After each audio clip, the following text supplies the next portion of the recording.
اور چال سے کسی ڈر، خوف یا گھبراہٹ کا شائبہ تک محسوس نہ ہو رہا تھا۔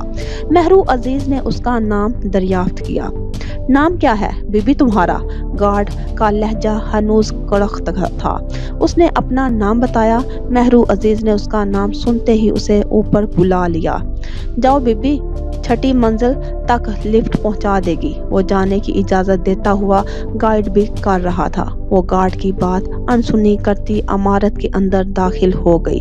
گارڈ کافی دیر تک اس کی پشت کو مشکوک نگاہوں سے گھورتا رہا۔ عجب بے نیاز لڑکی تھی، ضرور کوئی اہم قصہ اس عورت کی ذات سے جڑا ہے، ورنہ مہرو عزیز اتنی رات گئے تو کسی سے بھی نہ ملتی۔ گارڈ واپس اپنی جگہ پر بیٹھ گیا تھا۔ چڑیاں پوری بھیگ چکی تھی اور درخت بھی پتا پتا ٹپک رہا ہے۔ گھونسلہ کب کا بکھر چکا ہے۔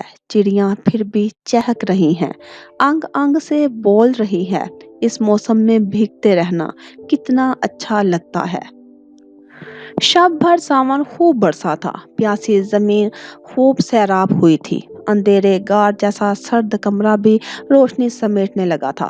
کرنیں باریک پردے سے چھن چھن اندر داخل ہو کر ہر سو پھیل کر گزری شب کا فسوں بیان کر رہی تھی۔ اسی اثنا میں کچھ گستاخ کرنوں نے سجل کو ستانا شروع کر دیا۔ وہ اب تک یاور بخت کے توانا بازو پر سر رکھے جگ سے بے نیاز سو رہی تھی۔ کرنوں کی اٹکیلیوں سے بلا آخر پریشان ہو کر سجل نے نیند سے بوجھل آنکھیں دھیرے سے کھولی۔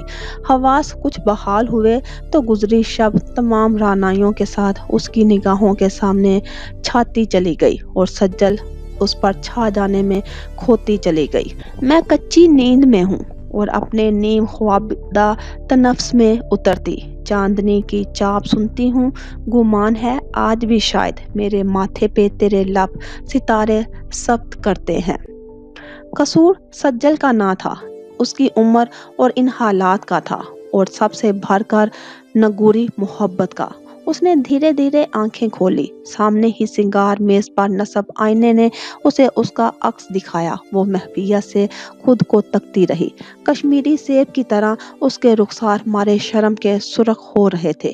یکدم اسے یاد آیا، عالم دیوانگی میں اقرار اظہار کے مسحور کن پل بھی تو پیروں میں جھانجھر باندھے جھوم رہے تھے۔ صاحب، محبت ہو گئی ہے، سجل نے چاہت بھرا اقرار کیا تھا۔ تم تو اپسرا ہو، چائے جانے کے قابل۔ صاحب نے اس کے حسن کو والہانہ انداز میں سراہا تھا۔ اسے یکدم پہلو میں دراز صاحب کا خیال آیا۔ وہ انہیں پلٹ کر دیکھے چلی گئی۔ کشادہ پیشانی، بڑی بڑی سیاہ آنکھیں، کھڑی ستواں ناک اور پتلے ہونٹ، نکھرا ہوا رنگ اور پھر چہرے پر سجی بے نیازی۔ صاحب، تم بھی تو چاہے جانے کے قابل ہو، وہ دل ہی دل میں اعتراف کر گئی۔ صاحب، وہ جھک کر دوسرے ہاتھ کی انگلیوں سے ان کے بالوں کو سہلانے لگی۔ یاور بخت اس بے خبر نیند سے بیدار ہوئے۔ آنکھیں کھولی تو سجل کا مسکراتا چہرہ انہیں خوش آمدید کہہ رہا تھا۔ وہ ہڑبڑا کر اٹھ بیٹھی۔ وہ ان کے شانوں سے جڑ کر بیٹھ گئی۔ یاور بخت کے جسم میں بجلی کی لہر دوڑ گئی۔ سجل ان کی دلی کیفیت سے بے خبر راگ محبت الاپنے میں مصروف تھی، اور یاور بخت کے ہونٹوں کو تو جامد چپ لگ چکی تھی۔ یہ کیا کر دیا میں نے؟ اتنا کمزور کیسے پڑ گیا؟ کوئی ان کے اندر موجود تھا جو شور برپا کیے ہوئے تھا۔ اف، سبیحہ کے ساتھ بد دیانتی کا مرتکب ہو گیا میں۔ اسے پتہ چل گیا تو وہ دونوں ہاتھوں سے سر تھام کر بیٹھ گئے۔ میں آپ کے لیے چائے لاتی ہوں صاحب، سجل انہیں یوں سر تھامتا دیکھ کر فکر مندی سے کہتی ہوئی بستر سے اٹھنے لگی۔ رات بھر آنکھیں سینکتے رہے اور اب چلے ہو آنکھیں چرانے۔ کوئی ان کے اندر بہت زور سے ہنسا تھا۔ وہ متوحش نگاہوں سے سجل کو کمرے سے نکلتا دیکھتے رہے۔ ایسا نہیں ہونا چاہیے تھا، جو بھی ہوا وہ نہیں ہونا چاہیے تھا۔ سبیحہ کیا سوچے گی؟ غلط ہو گیا، بہت غلط ہو گیا مجھ سے۔ یہ الفاظ نہیں تھے، صرف وہ فکر اور اندیشے تھے جو ان کے ذہن میں بری طرح کل بلا رہے تھے۔ بیل بجنے کے 20ویں سیکنڈ میں ہی دروازہ کھل گیا تھا۔